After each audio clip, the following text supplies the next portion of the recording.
சங்கீதம் 40:17 Psalm 40 and verse 17. நான் சிறுமையும் எளிமையுமானவன், கர்த்தரோ என் மேல் நினைவாயிருக்கிறார். ஹல்லேலூயா. கர்த்தரோ என் மேல் நினைவாயிருக்கிறார். கர்த்தரோ நம்மேல் நினைவாயிருக்கிறார். இந்த அதிகாலை நேரத்தில் ஆண்டவருடைய வார்த்தை உங்களுக்கும் எனக்கும் வருகிறது. நம்முடைய தேவன் நம்மேல் நினைவாயிருக்கிற கர்த்தர். அவருடைய பாதத்தில் இந்த இரவு முழுவதும் செலவு பண்ணுவதற்காக வந்திருக்கிற தேவஜனமே, கர்த்தர் உங்கள் மேல் நினைவாயிருக்கிறார். நான் சிறுமையும் எளிமையுமானவன். தாவீது சொல்லுகிறான், நான் சிறுமையும் எளிமையுமானவன். அவனை ஓரங்கட்டின அல்லது மறந்துவிட்ட கூட்டத்தார், குடும்பத்தார், அன்றைக்கு தீர்க்கதரிசி வந்து வீட்டில் ராஜாவை அபிஷேகம் பண்ணுவதற்கு தேடும்போது எல்லா பிள்ளைகளும் வந்துட்டாங்க. இவனை அந்த வீட்டாரே மறந்துட்டாங்க. அப்போ அந்த தீர்க்கதரிசி கேட்குறான், இவ்வளவு தானா அவங்க பிள்ளைங்க அப்படின்ன பிறகுதான் அவனுக்கு ஞாபகமே வருது. இல்லை, ஆடு மேய்ச்சிக்கிட்டு ஒருத்தன் காட்டில் இருக்கான். மறக்கப்பட்ட தாவீது, எளிமையான தாவீது. ஆனால் கர்த்தரோ அவன் பேரில் நினைவாயிருந்தார். ஆகவே தான் அவன் எழுதினான், நான் சிறுமையும் எளிமையுமானவன், கர்த்தரோ என் மேல் நினைவாயிருக்கிறார். அவர் நினைவாயிருந்தார் என்று எழுதலை, நினைவாயிருப்பார் என்று எழுதலை. எதிர்காலம் இல்லை, இறந்த காலம் இல்லை, தொடர் நிகழ்காலம், ப்ரெசன்ட் கண்டினியூஸ் டென்ஸ். அவர் நினைவாயிருக்கிறார். எக்காலத்திலும் மாறாத, எக்காலத்திலும் ஜீவிக்கிற தேவன் உங்களையும் என்னையும் நினைத்து கொண்டே இருக்கிறார் என்று அந்த வேத வசனம். ஹல்லேலூயா. ஏன் அவர் நினைக்கிறார்? எதை அவர் மறந்தாரோ அவர் நினைப்பதே இல்லை. நம்முடைய பாவங்கள் இரத்தாம்பர சிவப்பாய் இருந்தது, அதை பஞ்சை போல் அவர் வெண்மை ஆக்கினார். அவர் இரத்தத்தினால் நம்மை கழுவி எடுத்தார்.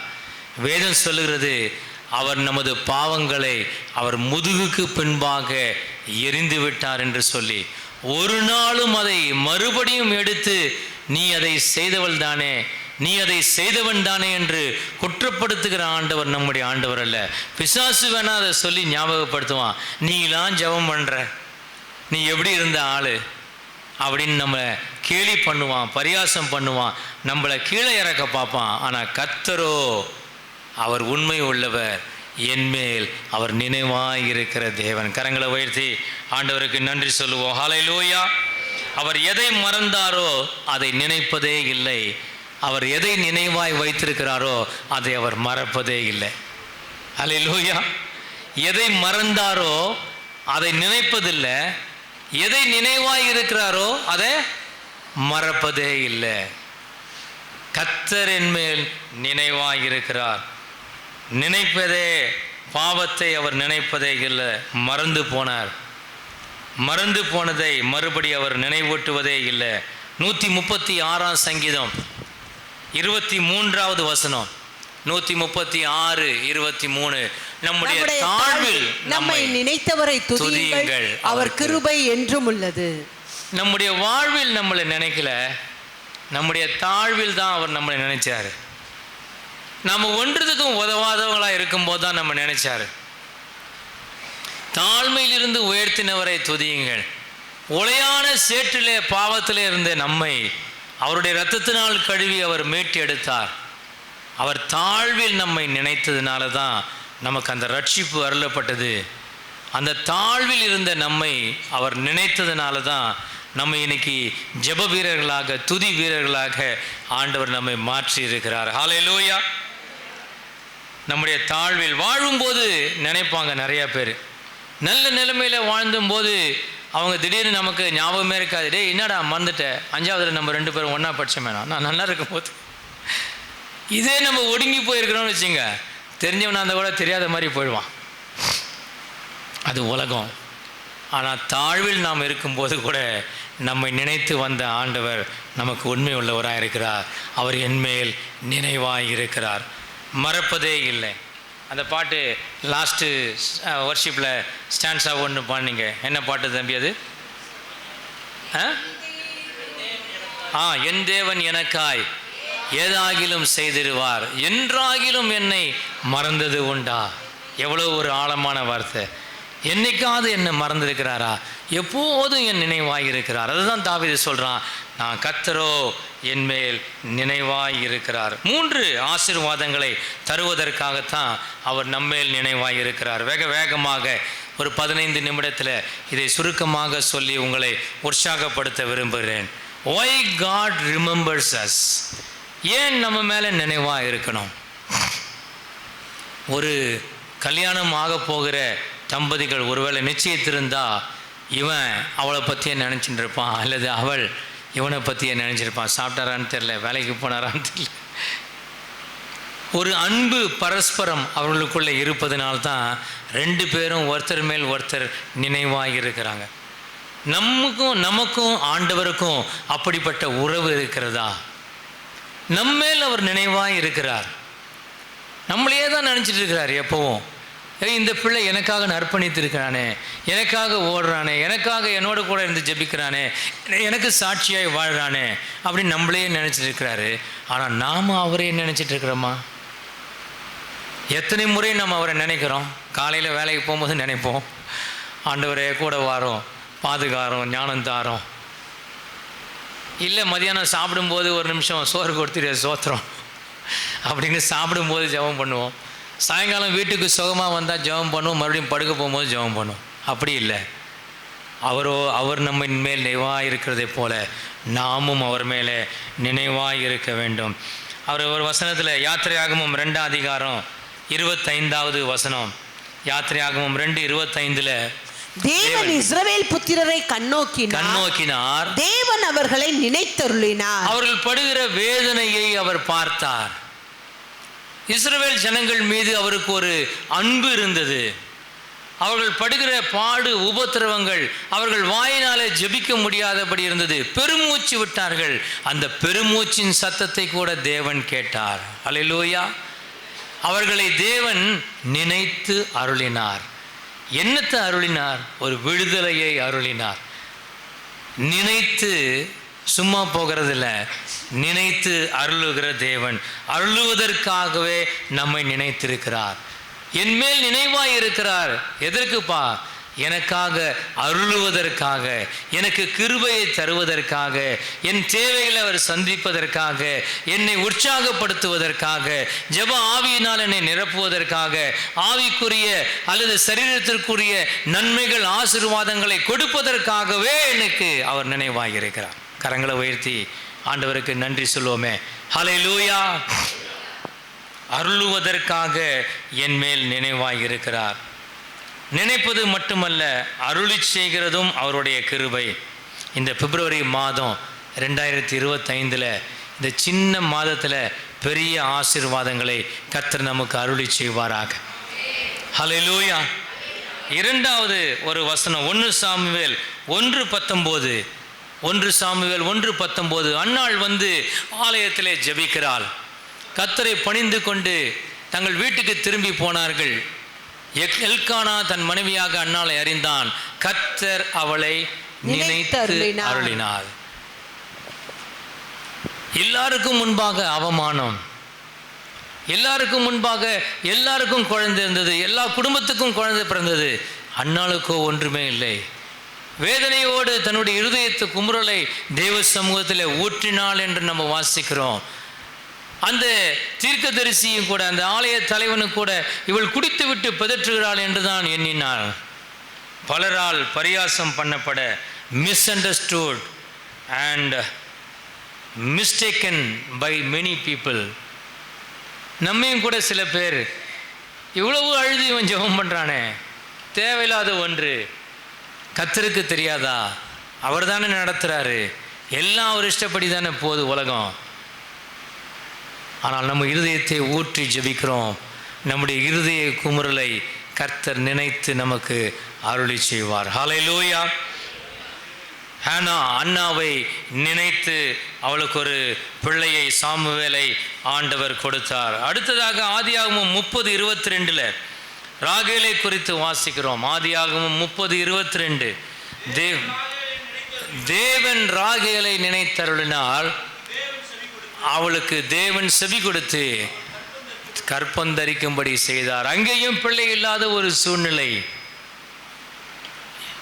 கர்த்தர் ராகேலை நினைத்து அருளினார். யோசேப்பை கர்த்தர் கட்டளையிட்டார். தேசங்களை ஆளுகை செய்கிற உயர்ந்த பதவிக்கு அவனை வரும்படி லேட்டாக கொடுத்தாலும் லேட்டஸ்டாக கொடுத்தார்.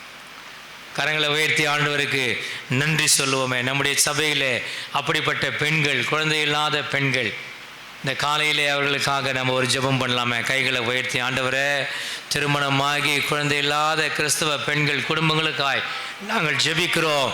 இந்த ஜெபத்தை நீர் கேட்டு ஆண்டவரே நினைத்து அருளும்படியாக நாங்கள் ஜெபிக்கிறோம்ப்பா. ராகேலை நினைத்து அருளினவர், அன்னாளை நினைத்து அருளினவர், எங்கள் பிள்ளைகளுக்கு நீர் நினைத்து அருளி செய்வீராக. இயேசுவின் நாமத்தில் பிதாவே, ஆமென். ஆதியாகமம் 8:1. நோவாவையும் அவனுடனே பேழையில் இருந்த சகல காட்டு மிருகங்களையும் சகல நாட்டு மிருகங்களையும் நினைத்து அருளினார்.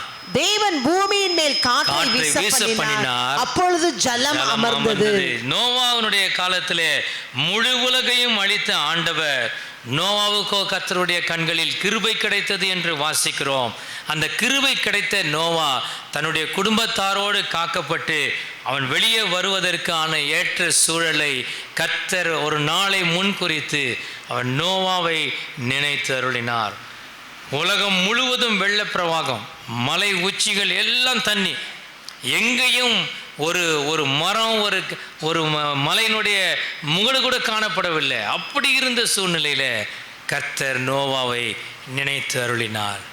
அவனும் அவன் குடும்பத்தாரும் சகல நாட்டு மிருகங்களும் காட்டு மிருகங்களும் உள்ள வச்சமே நம்ப அவன் எப்படி இருக்கிறான்? தண்ணியை வற்ற போக பண்ணி அவனை பலுகி பெற செய்வதற்கு தேவன் நினைத்து அருளினார். கர்த்தர் ஆதாமை கொண்டு ஒரு யுகத்தை வழிநடத்தி வந்தவர். ஆதாமின் மூலமாய் வந்த சந்ததி முழுமையும் அழித்துவிட்டு ஒரு புதிய அத்தியாயத்தை நோவாவின் காலத்திலிருந்து தொடங்கின ஆண்டவர் இன்றைக்கு உங்களையும் என்னையும் ஒரு புதிய அத்தியாயத்துக்கு நேராய் தொடங்குவதற்கு கர்த்தர் வல்லமை உள்ளவராக இருக்கிறார். ஹல்லேலூயா. அவர் நினைத்து அருளும் ஆண்டவர், அருளுவதற்காகவே நம்மை நினைக்கிற கர்த்தர். ஆமென். இரண்டாவதாக ஏன் நினைக்கிறார்? சங்கீதம் 105:42 வசனம். சங்கீதம் 105:42. கர்த்தர் ஆபிரகாமை நினைத்து, கர்த்தர் தம்முடைய பரிசுத்த வாக்குத்தத்தத்தையும் தம்முடைய தாசனாகிய ஆபிரகாமையும் நினைத்து. முதலாவதாக நினைவு கூறுனது நமக்கு அருளி செய்யும்படி. இரண்டாவது நம்மை நினைவு கூறுவது நம்மை நினைத்து நம் மூலமாக செய்யும்படி. கரம் உயர்த்தி ஆண்டவருக்கு ஒரு ஹல்லேலூயா சொல்லுவோமே. ஹல்லேலூயா. நாம் பெற்றுக்கொள்வது மட்டுமல்ல, நம்மை நினைத்து நம் நிமித்தம் மற்றவர்களுக்கு ஆசீர்வாதத்தை கொண்டு வருகிற தேவன். அதற்காக நம்மை நினைவு கூறுகிறார்.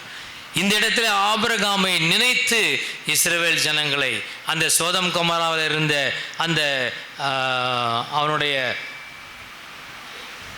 லோத், அவனுடைய உறவினரான லோத்தை அவன் அழிக்கும் போது ஆபிரகாமை நினைத்து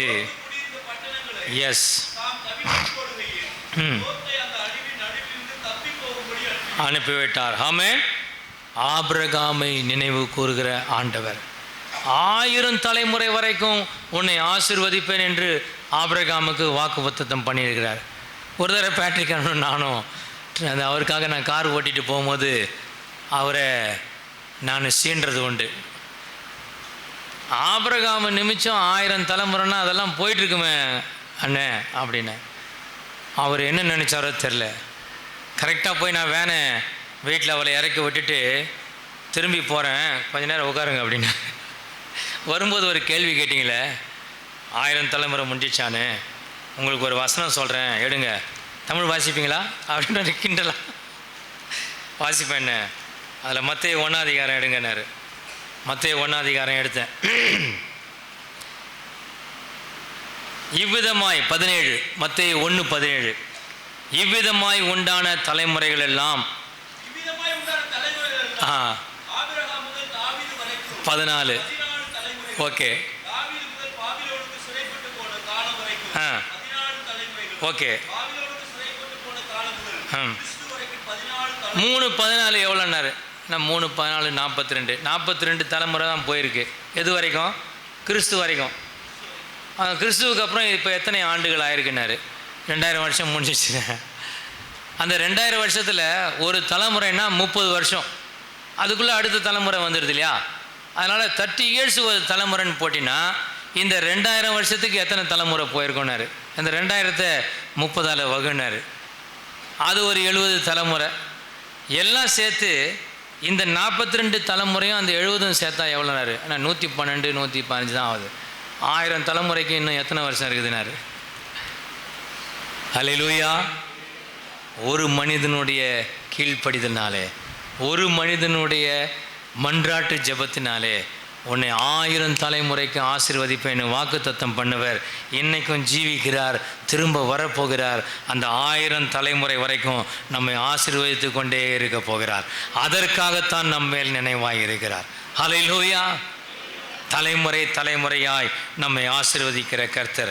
யோபு 42:9 யோபுனுடைய சிறையிருப்பை குறித்து அவர்கள் நண்பர்கள் வந்து அவனை ஆலோசனை சொல்கிறாங்க.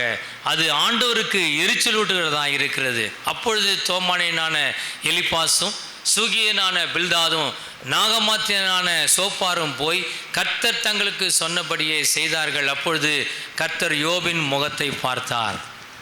யோபுனுடைய முகத்தை பார்த்து யோபு அவர்களுக்காக இறங்கி மன்றாடுகிறதை பார்த்து அவர்களை அழிக்காதபடி, அவர்கள் மேல் எரிச்சல் அடையாதபடி கர்த்தர் அவர்களையும் ரட்சித்தார்.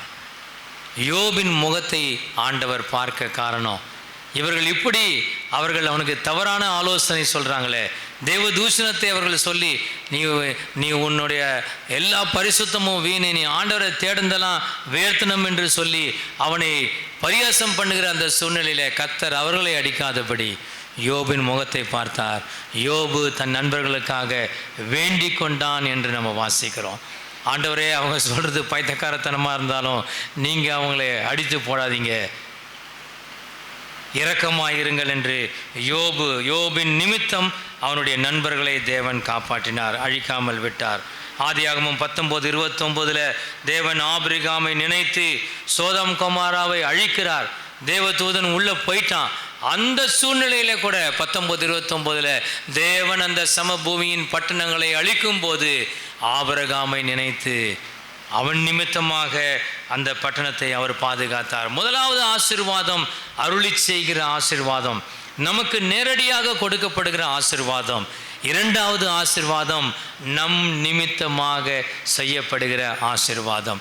யோபின் நிமித்தமாக நண்பர்களை காத்த ஆண்டவர், ஆபிரகாமின் நிமித்தமாக லோத்தை ரட்சித்த ஆண்டவர், நம் நிமித்தமாக இந்த புதுக்கோட்டையும் இந்த தமிழகத்தையும் இந்தியாவையும் தேவன் ரட்சிக்க வல்லமை உள்ளவராக இருக்கிறார். ஆண்டவரே, நாங்கள் விழித்திருந்து, நாங்கள் தனித்திருந்து, நாங்கள் பசித்திருந்து உம்மிடத்திலே கண்ணீரோடு கேட்கிற எல்லா காரியத்தின் நிமித்தமாக எங்கள் பட்டணத்தை நீர் ஆசீர்வதிக்க வேண்டுமே. எங்கள் பரிசுத்தத்தினாலே நீர் எங்கள் பட்டணத்தை ஆசீர்வதிக்க வேண்டுமே. அப்படிப்பட்ட ஜெபத்தை தேவன் எதிர்பார்க்கிறார். மூன்றாவது, சங்கீதம் 40:17 நாம் வாசித்தோமே, என்மேல் நினைவாய் இருக்கிறார். அப்படின்னா நம்மை மறக்காத ஆண்டவர், ஒருபோதும் என்னை மறக்காத ஆண்டவர். நினைவாய் இருக்கிறார் அப்படின்னா நினைச்சுக்கிட்டே இருக்கிறார். It's a present continuous tense. நினைப்பார் எதிர்காலத்தில், அப்படி இல்லை என்ன நினைச்சார்ப்பா ஒரு காலத்தில், அப்படி இல்லை. என்மேல் நினைவாய் இருக்கிறார்னா இன்றைக்கும் என்னை நினைத்து கொண்டே இருக்கிறார். அப்படின்னா ஒரு நாளும் என்னை மறப்பதே இல்லை. நாம் அவரை நோக்கி பார்த்தாலும் பார்க்காவிட்டாலும் மறந்து போனாலும் பின்னாடி இருந்து ஒரு சத்தம் வரும், வழி இதுவே, நான் உன்னை நேசிக்கிறேன் என்று சொல்லி. ஹல்லேலூயா.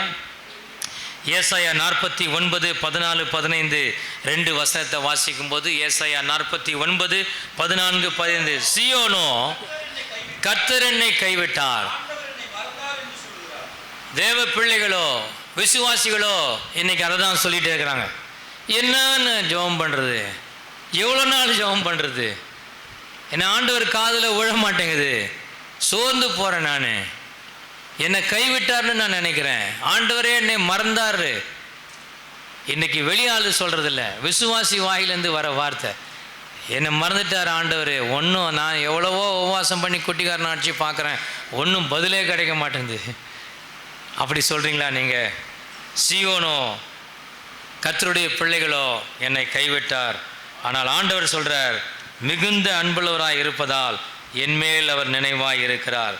இந்த மாதத்தில் அவருக்காக காத்திருக்கிறார். அடுத்த வசனம் 15, ஸ்திரீயானவள் தன் கற்பத்தின் பிள்ளைக்கு இறங்காமல் தன் பாலகனை மறப்பாளோ, அவள் மறந்தாலும் நான் உன்னை மறப்பதில்லை. ஹல்லேலூயா. நம்மை மறக்காமல் நினைவு கூறுகிற ஆண்டவர் அவர். ஹல்லேலூயா. ஸ்ரீ தன் பிள்ளைக்கு இறங்காமல் பாலகனை மறப்பாளா? மறப்பா. அந்த போதகர் சொன்னாரு, ஸ்திரீயானவள் தன் கையில பாலகனை ஏந்திரா. அந்த பாலகனை ஏந்துறது அவ கீழே போடுறதுக்கு இனி ஒரு 2 நிமிஷம் ஆகாது. பெத்த குழந்தைய போட்டுட்டு போயினே இருக்கிறா. இன்னொருத்தன் கூட 2 பிள்ளைகள் பெற்று, அப்போ கூட இன்னொருத்தன் கூட ஒரு கள்ள உறவில் பிள்ளைகளை விட்டுட்டு, ஸ்திரீயானவள் தன் பிள்ளைகளுக்கு இறங்காமல் பாலகனை மறப்பாளோ? எஸ், நாளில் செய்தியில் வாசிக்கிறோமே, 6 மாத குழந்தையாலும் பால் கொடுக்குற குழந்தையாலும் விட்டுட்டு அவள் பாட்டுன்னு போயினே இருக்கான். வேறு ஒருவனோட வாழ்வதற்கு போறா துணிஞ்சி. ஆனால் அவள் மறந்தாலும் நான் உன்னை மறப்பதில்லை என்று சொல்லுகிற ஆண்டவர் நம்முடைய ஆண்டவர், நம்மேல் நினைவாயிருக்கிற கர்த்தர். இந்த 3 காரணங்களுக்காக: 1, நமக்கு அருளி செய்வதற்காக; 2வது, நம் நிமித்தம் மற்றவர்களுக்கு அருளி செய்வதற்காக; 3வது, நம்மை மறக்காமல் இருப்பதற்காக ஆண்டவர் நம்மை நினைவு கூறுகிறார். ஹல்லேலூயா. அவள் தாய் மறந்தாலும் நான் மறப்பதில்லை. ஏன்னா தாய் குழந்தைய கையில் வச்சிருக்கா. ஆனால் ஆண்டவரோ, என் உள்ளங்கைகளில் உன்னை வரைந்து வைத்திருக்கிறேன். ஹல்லேலூயா. I have carved you in my palm, in my hand. காவுடுனா அப்படியே ஆணியில் அழுத்தி எழுதுனா எப்படி கற்பாறையில் அச்சு பொறிக்கிறாங்களோ அது மாதிரி. எப்பொழுதெல்லாம் ஒரு ஆண்டவர் இடத்துல பரிந்து பேசுவதற்கு கையை அப்படி தூக்குறாரோ அப்போதெல்லாம் என் முகத்தை ஆண்டவர் பார்ப்பார், என் பேரை பார்ப்பார். அல்லேலூயா. எப்படி நான் மறப்பேன்? ஓசியா 11ஆம் அதிகாரம் 7-8 வசனத்தில் ஓசியா தீர்க்கதரிசி மூலமா இஸ்ரவேல் ஜனங்களுக்கு ஆண்டவர் பேசுறார். How can I forget? பற்றி கொண்டிருக்கிறார்கள், எழும்புகிறதில்லை. அடுத்த வசனம், எப்ராஹிமே நான் உன்னை எப்படி கைவிடுவேன்? இஸ்ரவேலே எப்படி ஒப்பு கொடுப்பேன்? ஏன் அவ்வளவு பரிதபிக்கிற ஒரு ஆண்டவர் எப்படிப்பா நான் உன்னை விடுவேன்? எப்படி உன்னை நான் மறப்பேன்? எனக்குன்னு ஒரு நினைவு இருக்குது. உன்னை அந்த சிறையிருப்பிலிருந்து உன்னை வெளியே கொண்டு வந்து உன்னை வைக்க வேண்டிய இடத்துக்கு நான் கொண்டு போகணும். என்னுடைய திட்டம் அது. அதுக்காக தான் நான் உன் மேல் நினைவாக இருக்கிறேன். நான் விரும்புகிற இடத்துக்கு நீ வரும் வரைக்கும் உன்னை நான் மறப்பதே இல்லை. ஹல்லேலூயா. எந்த அளவுக்கு நீ ஜெபத்திலே வளர வேண்டுமோ, எந்த அளவுக்கு நீ விசுவாசத்திலே உறுதியாய் வளர வேண்டுமோ, எந்த அளவுக்கு சுவிசேஷியாய் நீ என்னுடைய காஸ்பலுக்கு சுவிசேஷத்திற்கு உன்னை அர்ப்பணிக்க கொண்டு போய் நிறுத்த வேண்டுமோ, அந்த நிலை வரைக்கும் போவதற்கு நான் விரும்புகிறேன். ஆகவே உன் மேலே நான் நினைவாயிருக்கிறேன். Hallelujah. He wants to see you where you should be.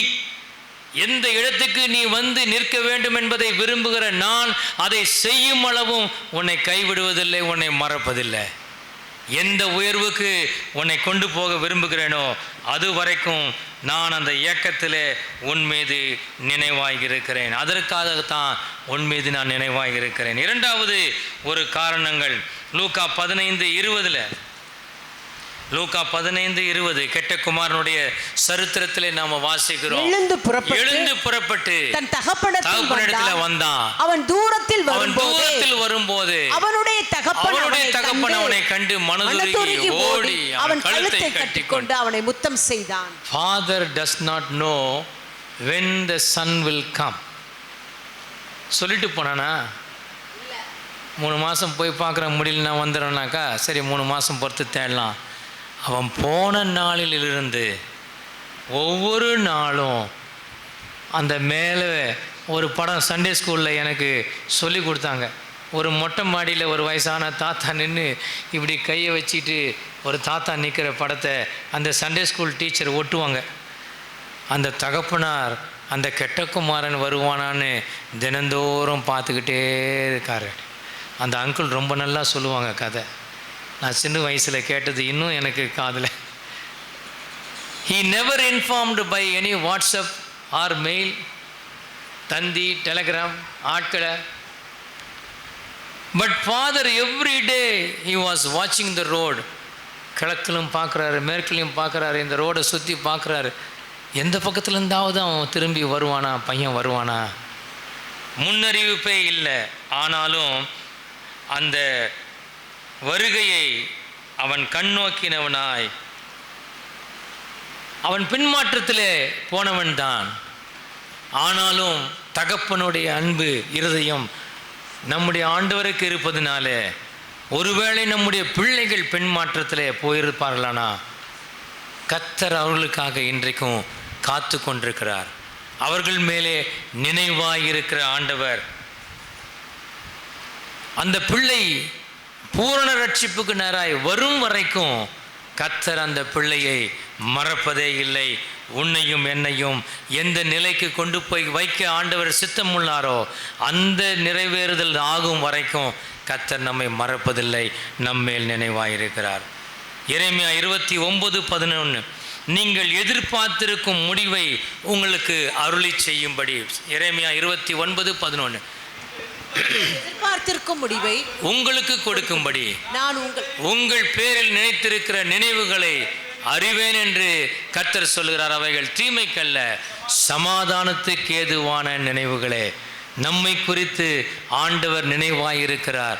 தீமைக்கல்ல, அது சமாதானத்துக்கு ஏற்ற நினைவு, நம்மை உயர்த்துவதற்கான நினைவு, நம்மை ஆசீர்வதிப்பதற்கான நினைவு, நம்மை பின்மாற்றத்திலே தள்ளுகிற அசுத்த வல்லமைகளை விலக்கி நம்மை சரியான பாதையிலே ஓடச் செய்கிற நினைவு, நம்மை மறக்காத நினைவு.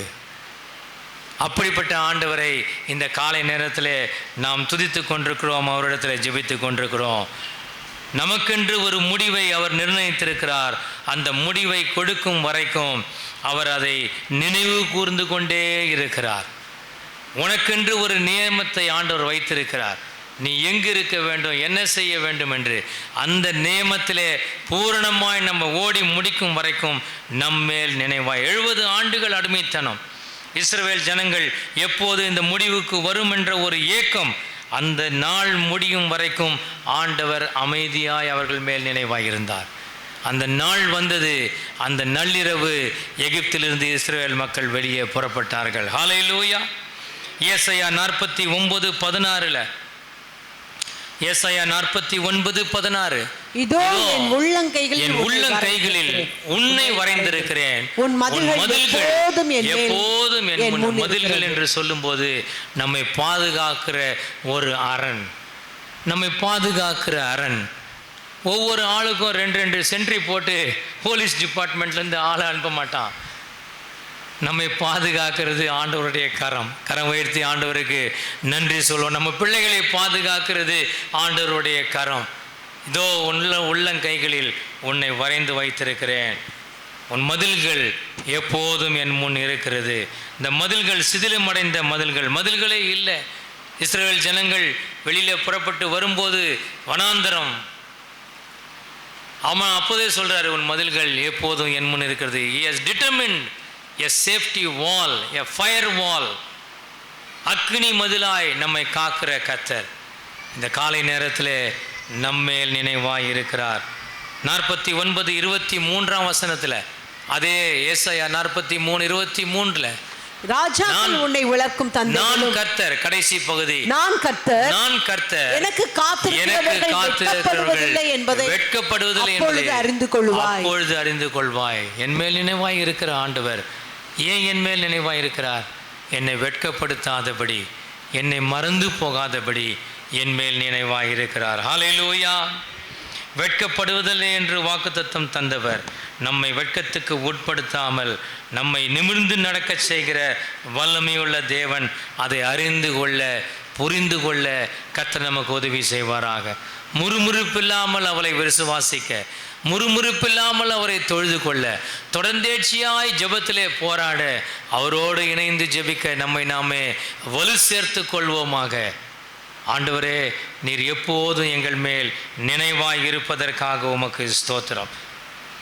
அவரே இரட்சகர் என்பதை, அவரே மீட்பர் என்பதை நாம் அறிந்து கொள்ள, வேறொருவர் இல்லை என்பதை நாம் புரிந்து கொள்ள ஆண்டவரே எங்களுக்கு உதவி செய்வராக என்று சொல்லி ஜெபம் பண்ணுவோம். நெகேமியா 5:19, நெகேமியா 5:19, எனக்கு நன்மை உண்டாக என்னை நினைத்தருளும்.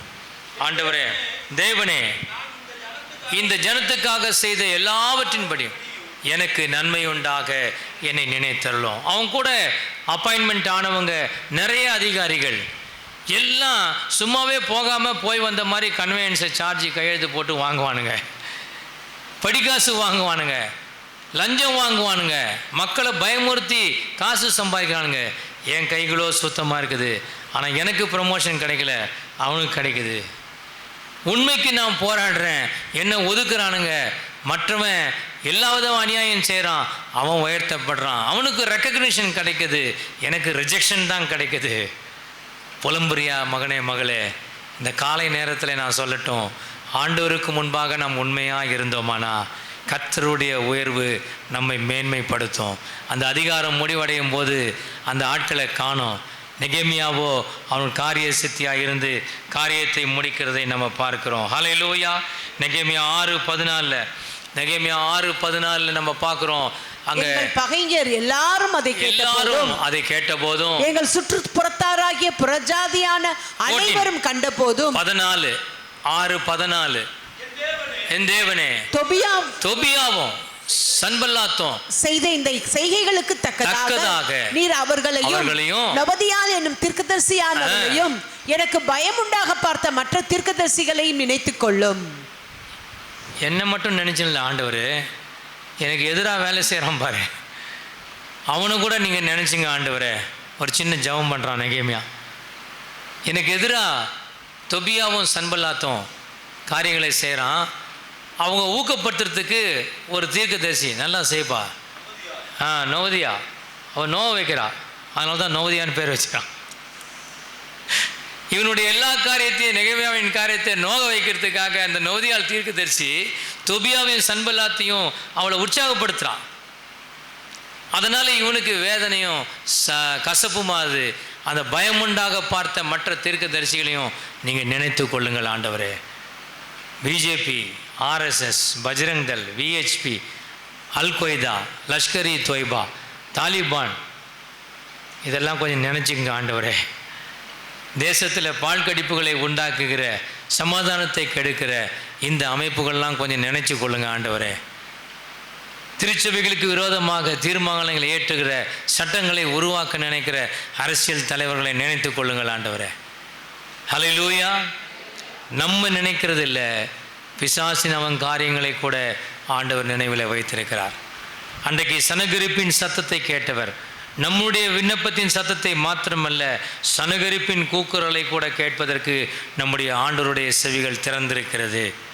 சத்ருவின் அவனுடைய சங்கரிக்கிற அவனுடைய காரியங்களின் சத்தத்தை கேட்டு கர்த்தர் அவனுக்கு பதில் கொடுக்க வல்லமை உள்ளவராக இருக்கிறார். ஹல்லேலூயா. சங்கீதம் 115 12வது வசனம், கர்த்தர் நம்மை நினைத்திருக்கிறார். எதுக்காகப்பா நினைக்கிறாரு? நம்மை ஆசீர்வதிக்கிறதற்காக நினைக்கிறார், அருளி செய்வதற்காக நினைக்கிறார். நாம் அருளி செய்த ஆசீர்வாதத்தின் நிமித்தம் நம் நிமித்தமாக மற்றவர்களை ஆசீர்வதிக்க நினைக்கிறார். நாம் வெட்கப்பட்டு போகாதபடி நம்மை மறவாமல் அவர் நம்மை நினைவு கூறுகிறார். நம்மை வெட்கப்பட்டு போகாதபடிக்கு நமக்கு உதவி செய்வதற்காக நம்மை நினைவு கூறுகிறார். நாம் எதிர்பார்த்திருக்க முடிவை நமக்கு தரும்படி நம்மை நினைத்திருக்கிறார். இந்த இடத்துல நம் குடும்பங்களை அவர் ஆசீர்வதிக்கிறார். இஸ்ரவேல் குடும்பத்தாரை அவர் ஆசீர்வதிப்பார். அவன் ஆரோன் குடும்பத்தாரை ஆசீர்வதிப்பார். ஆசீர்வாதம் முதல்ல இஸ்ரவேல் குடும்பத்தாருக்கு. இஸ்ரவேல் குடும்பத்தாருக்கு என்ன ஆசீர்வாதம்? பழைய ஏற்பாட்டில் நம்ம வாசிக்கிறோம், உமா பெசுகிற தொட்டி, உன்னுடைய களஞ்சியங்கள், உன்னுடைய வயல், உன்னுடைய எல்லா ஆடு மாடுகள், உன்னுடைய போக்குவரத்து, எவ்ரி ஃபிசிக்கல் பிளஸ்ஸிங்ஸ் இஸ்ரவேல் குடும்பத்துக்கு.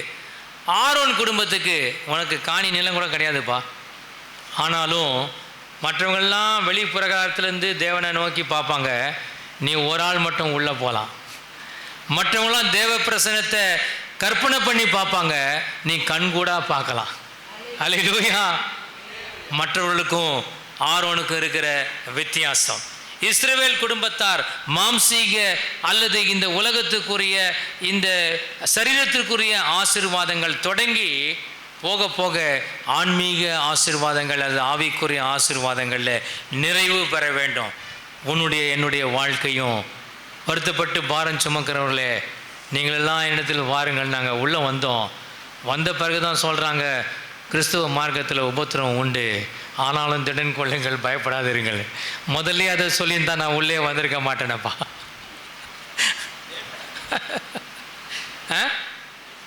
கடைசியாக அதை சொல்கிறேன்.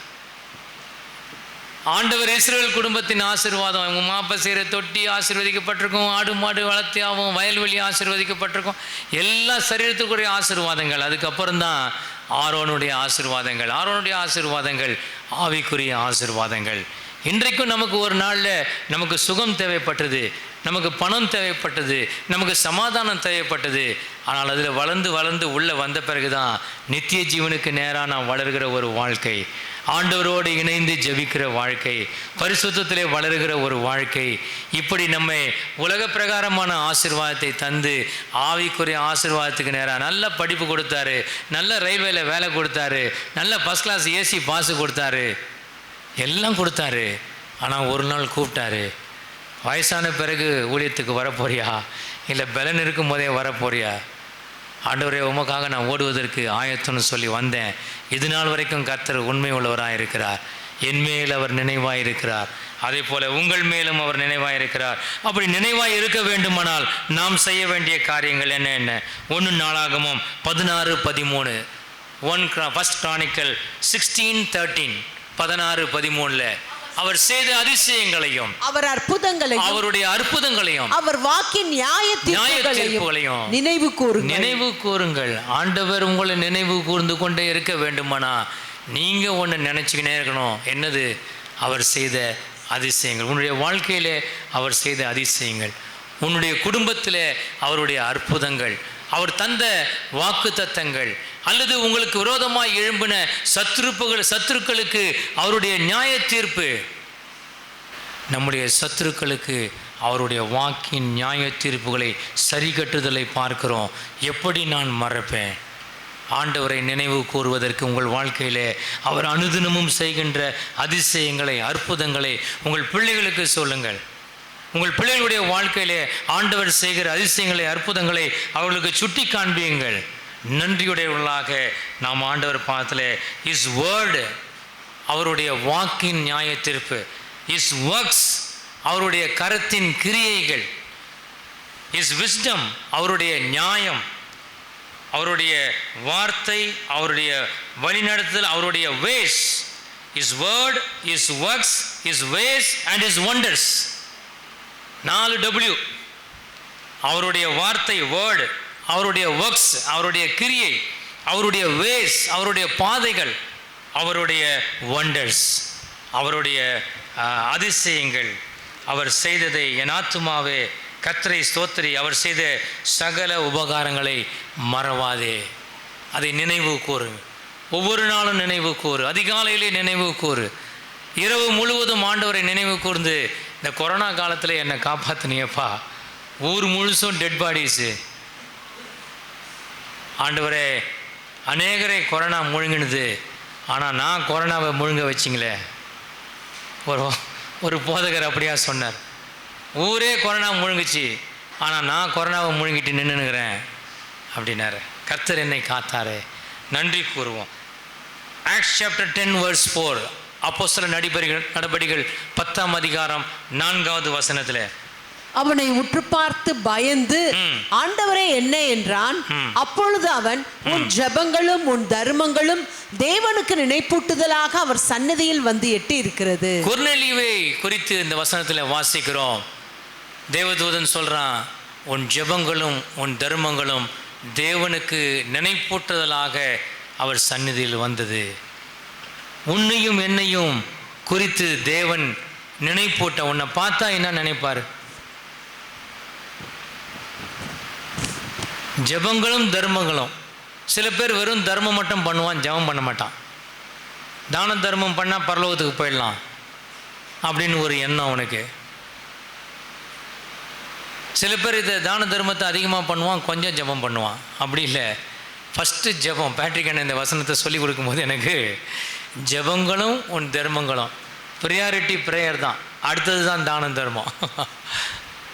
உன்னுடைய ஜெபம், உன்னை பார்க்கும்போது இவள் இந்த பகல் என்னிடத்தில் எப்பொழுதும் ஓயாமல் எனக்கு வேண்டிக் கொள்பவள், இடைவிடாமல் என்னை ஆராதிப்பவள் அப்படின்ற ஒரு நினைப்பூட்டுதல் ஆண்டவருக்கு வருமா? இல்லை, இது எப்போ பார்த்தாலும் முறுமுறுத்துனே இருக்கும், எப்போ பார்த்தாலும் எதனா ஒரு எதிர்பார்ப்பு இருந்துகிட்டே இருக்கும் அப்படிங்கிற ஒரு பெயர் நம்மை குறித்து ஆண்டவரிடத்தில் வருமா? சம்திங் பாசிட்டிவ், நம்மை குறித்து ஒரு பாசிட்டிவா மேன்மையான கருத்துக்களை ஆண்டவர் நினைவு கூற முடியுமா?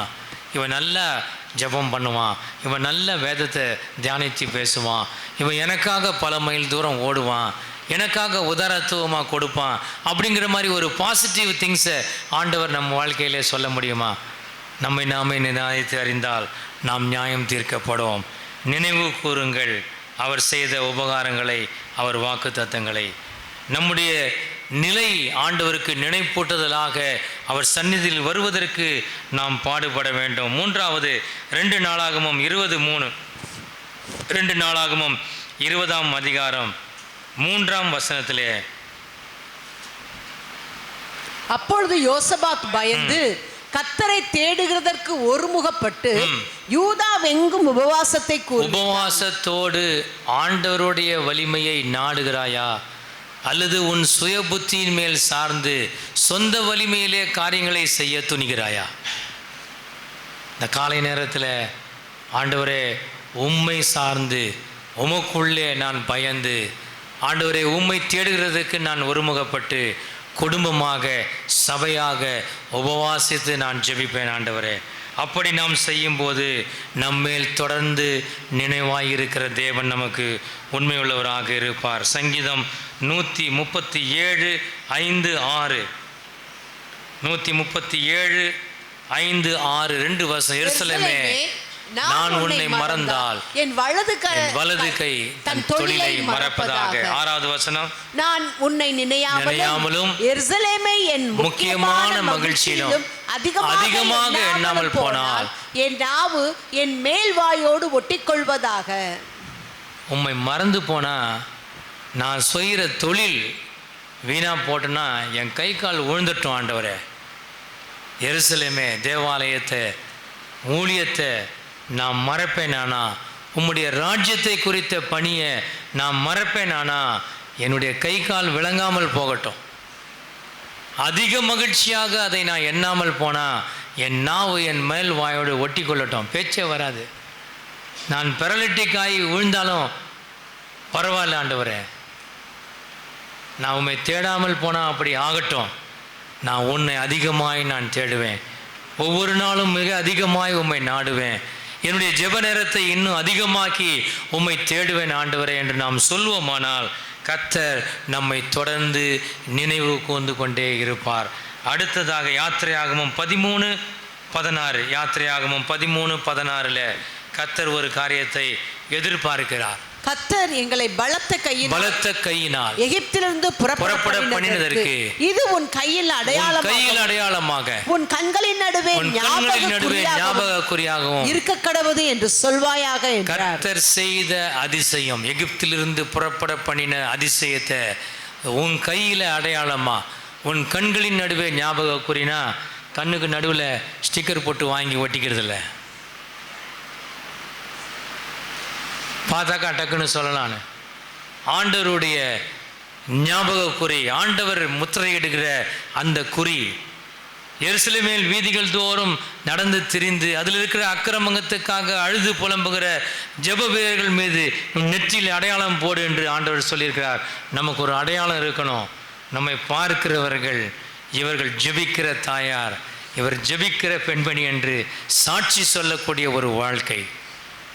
எகிப்திலிருந்து புறப்பட பண்ணினதற்கு நம்ம கையில் ஒரு அடையாளம். எகிப்திலிருந்து இந்த பாவத்திலிருந்து நம்மளை மீட்டெடுத்த பரிசுத்தத்துக்கு நேராய் வாழுகிற வாழ்க்கை, நம்மை பிரித்தெடுத்திருக்கிற ஜீவியத்துக்கு சாட்சியாக வாழுகிற வாழ்க்கை நம்மை பார்க்கிறவர்களுக்கு உண்டாகிறதா? இந்த அதிகாலை நேரத்தில் உம்முடைய அதிசயங்களை நினைவு கூறுவேன். நீர் எங்களுக்காக செய்த அற்புதங்களை நினைவு கூறுவேன். ஆண்டவரே, உம்முடைய பலத்த கையினால் எங்களை மீட்டெடுத்த ரட்சிப்பின் அனுபவத்தை நான் ஒரு நாளும் மறந்து போகாதபடி மற்றவர்களுக்கு சாட்சியாக நான் வாழ்வேன் ஆண்டவரே என்று சொன்னார். கர்த்தர் நம்மை இதிலும் மேன்மையாக ஆசீர்வதித்து நம்மை காத்து வழிநடத்துவார், நம்மை பலப்படுத்துவார். கண்களை மூடி நாம் ஜெபம் பண்ணுவோம்.